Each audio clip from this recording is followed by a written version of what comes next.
Just as the sun is the greatest among the planets, and the moon is the greatest among the stars, similarly, Prayag is the greatest amongst all the sacred places.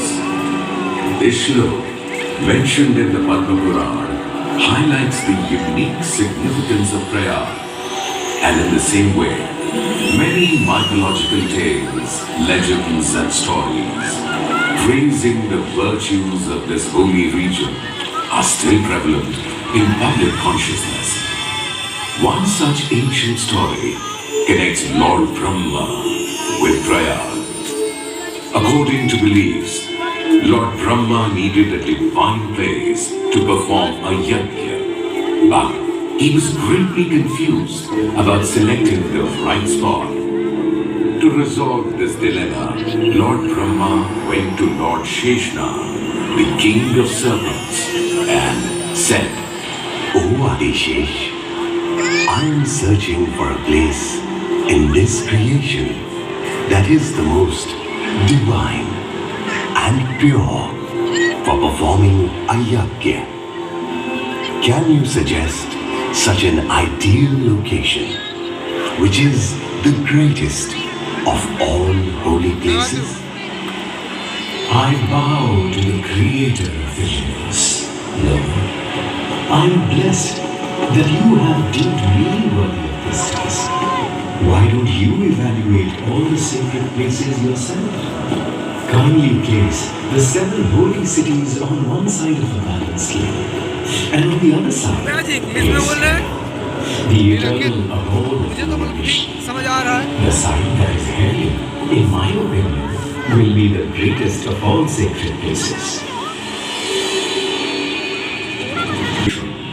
This king did favor of Prayag, proving its supremacy. Since then, Prayag has been called the king of all holy places. It is still believed today that Lord Brahma performed 10 Ashwamedh Yajnas on the western banks of the Ganga river.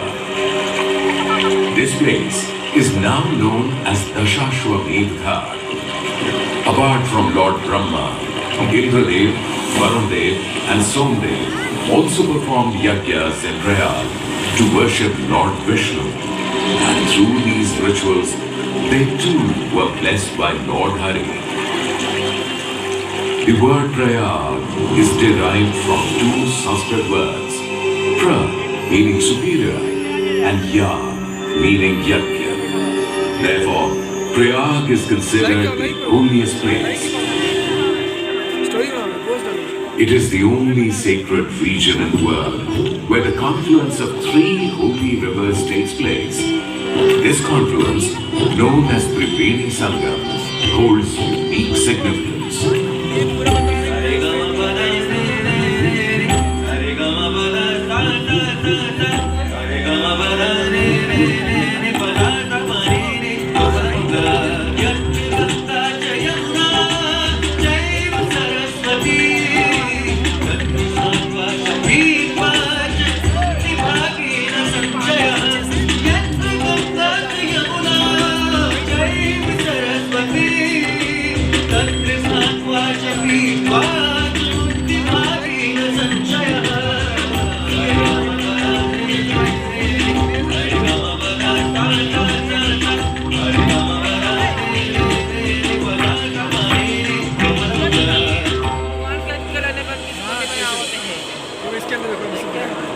In Prayag, there is a divine confluence of the three holiest and most revered rivers, Ganga, Yamuna, and Saraswati. Taking a holy dip in the confluence and drinking the water of the sacred union grants liberation to the soul. And there is no doubt about this. In the Brahma Puran, Lord Brahma also says that in Prayag, Goddess Saraswati meets Ganga in an invisible form. Therefore, this region is also referred to as the Saraswati Tirtha Sangam. There's a mythological story behind Saraswati's invisible meeting with Ganga. It is believed that when sage Ved Vyas was narrating the story of the Mahabharata to Lord Ganesh in the caves of Badrinath, Saraswati was flowing with great speed, crushing against the snowy peaks and making her way swiftly. The loud sound created by the fast-flowing Saraswati river was disturbing sage Vyasa's concentration. Therefore, sage Vyas requested Saraswati to reduce both her speed and the noise. However, when there was no reduction in either, Vyas, in anger, cursed Saraswati and said that she would now flow underground into the Pata. Since then, it is known that the Saraswati River, originating from the snowy peaks, flows in its invisible form from Mana village in Uttarakhand. Later, this invisible form of Goddess Saraswati merges with the Ganga and Yamuna rivers in Prayagraj, completing the Triveni Sangam.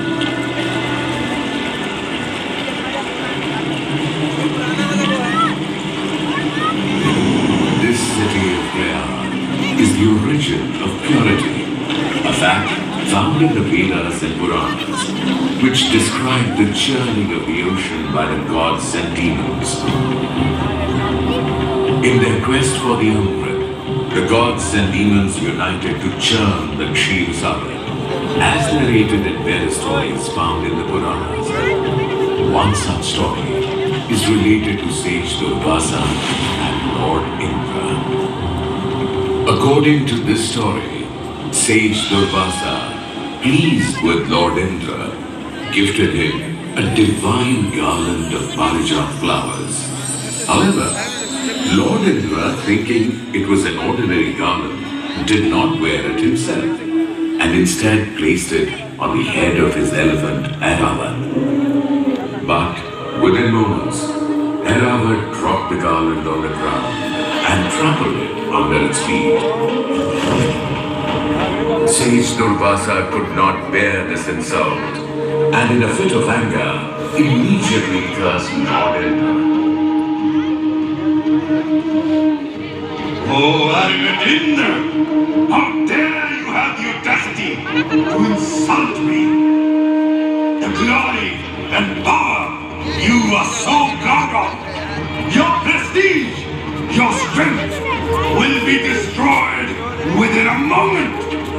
I, Durvasa, the son of Atri, curse all the gods to become devoid of all your wealth and your power.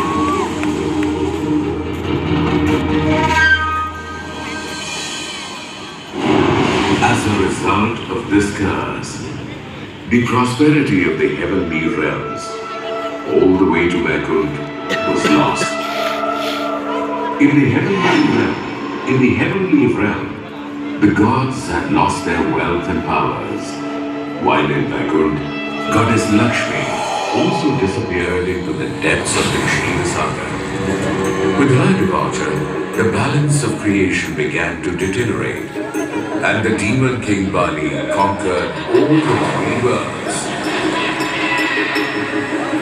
Seeing this, all the gods went to seek refuge in Lord Vishnu and said, O protector of the universe, O Lord, Only you can show us the way to rid ourselves of this curse.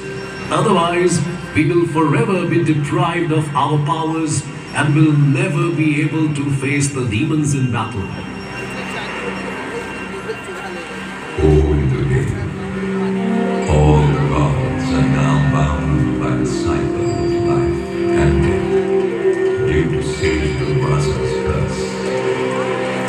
The only way to free yourself from this curse and the cycle of time is the churning of the ocean. The jewels that emerge from this churning will restore your lost glory, power, and fame.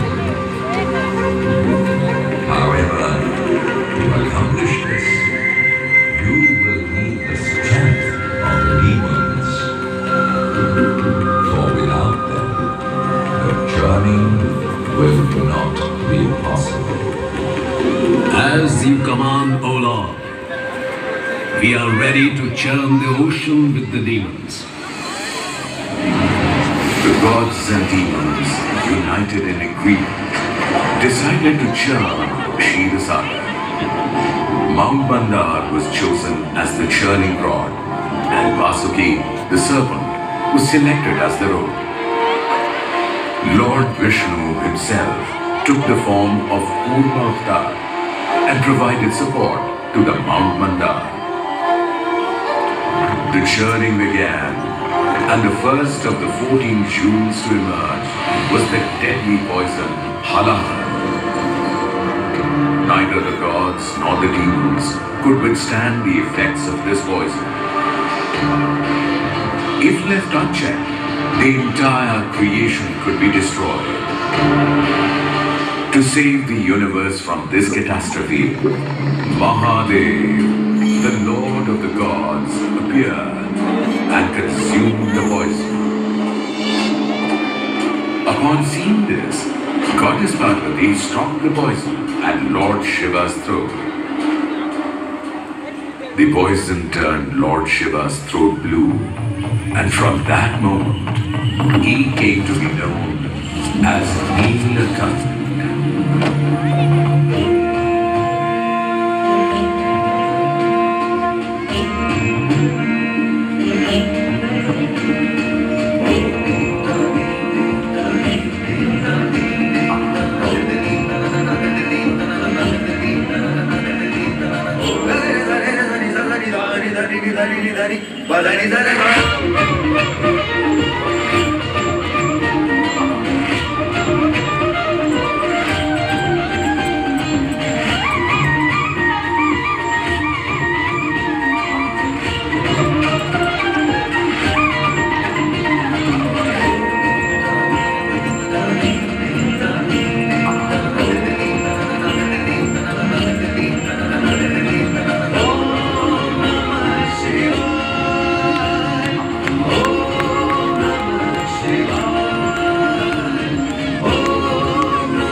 After the emergence of Halahal from the depths of the ocean, Goddess Lakshmi appeared, and Lord Vishnu accepted her as his consort. Following this, from the churning of the ocean, one by one, many a precious thing emerged. The Kamabhini cow, the Parijat tree, the moon, the Kalpavriksha, the most beautiful apsaras, Gandharvas, gods, Ucheshwara, Varuni, and the Kaustubh gem. However, the most awaited jewel that they aspired for had not yet emerged. Finally, the deity of Ayurveda, Dhanvantari, appeared holding the pot of Amrit. In their desire to possess the Amrit, a fierce battle broke out between the gods and demons. During this battle, a demon named Swarvahani managed to seize the Amrit pot and began heading towards the Patal to reclaim the pots. The gods had no option but to pray to Lord Vishnu. In response, Lord Vishnu assumed the form of the beautiful Apsara Mohini and descended into Patal, where all the demons upon seeing her became utterly enchanted.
Who is this beautiful Apsara? Where did she come from? She has completely captivated my heart. I will take her for myself. This beautiful Apsara has mesmerized all of us. Oh, beautiful one, who are you? And why have you come here? Oh, Asuraj, I am Mohini, and you may consider that I have come here for your assistance. For our assistance. But how, oh beautiful? I have come to inform you that the true power and essence of the Amrit lies at the bottom of the pot, while the top only contains water, which will provide no benefit. You all should share the Amrit with the gods. After all, you are all the children of sage Kashyap. By sharing the Amrit with the gods, your glory will increase, and you will be able to receive the most beneficial part of the Amrit. Oh mesmerizing one, you speak truly. But if I give the Amrit pot to the gods, what if they drink it all and leave us Asuras without any? Do not worry. This will never happen. I will personally ensure that both the gods and Asuras drink the Amrit. And I will make sure that the most beneficial part reaches you all. And so, the divine play of Lord Vishnu began. On one side, all the gods sat, and on the other, the Asuras. In the form of Mohini, Lord Vishnu began offering the Amrit to each of the gods so that they could regain their lost powers. However, the Asur Swarbhanu soon realized Lord Vishnu's trick. He quietly disguised himself as a god and joined their group to receive his share of Amrit. As Mohini approached the Swarbhanu to offer him the Amrit, at that instant, the sun and the moon recognized his true form. At that moment, Lord Vishnu revealed his true form and, using his Sudarshan Chakra, severed Swarbhanu's head from him. However, by then, 2 drops of Amrit had already fallen into Swarbhanu's throat, making him immortal. Therefore, Swarbhanu's severed hair came to be known as Rahu and his body as Ketu. Fueled by vengeance, Rahu and Ketu continue to eclipse the sun and the moon to this day. The eclipses of the sun and the moon are therefore merely a form of Rahu and Ketu's revenge. Lord Vishnu's divine play left all the Asuras astonished. But before they could react, Lord Vishnu's vehicle, the divine eagle Garuda, swiftly flew down, seized the Amrit pot, and carried it away toward the heavens. It is said that during Garuda's journey, a few drops of Amrit spilled onto the earth, and these drops gave the rivers in 4 places on earth the qualities of Amrit.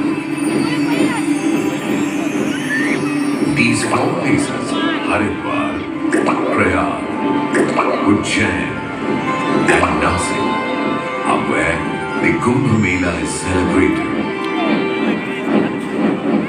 There is also a belief that one divine day equals one earthly year. Since Garuda's journey took 12 days, the Kumbh Mela is celebrated every 12th year.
The Grand Kumbh Festival, ensured by the unique alignment of planets, is held at Prayagraj on the same constellation under which the drops of Amrit are believed to have fallen.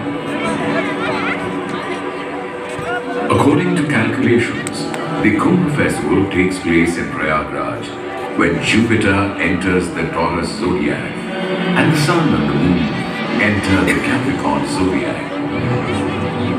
This Kumbh Festival, considered one of the oldest legacies of Sanatan Dharma, welcomes millions of devotees, not only from India, but from around the world. The Kumbh Festival is not merely a celebration, but also an opportunity for pilgrimage. During this time, millions of devotees observe the rules of Kalpavas, from the full moon of the month of Posh to the full moon of the month of Magh. During Kalpavas, pilgrims renounce worldly pleasures and live in simple huts like ascetic saints. Their daily routine begins with a holy bath in the Ganges at Brahma Muhurta, followed by evening prayers, hymns, and other spiritual activities, ending at night. Devotees eat only once a day and remain mentally immersed in patience, non-violence, and devotion.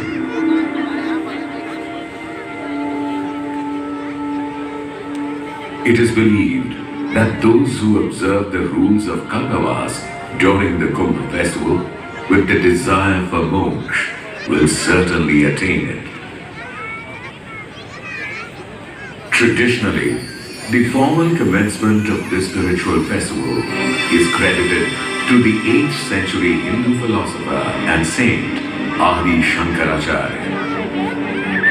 Not only did he establish the 4 sacred monasteries, Puri, Sringeri, Dwarka, and Badrinath, but he also founded the Dashnami traditions of renunciation to preserve the ascetic way of life.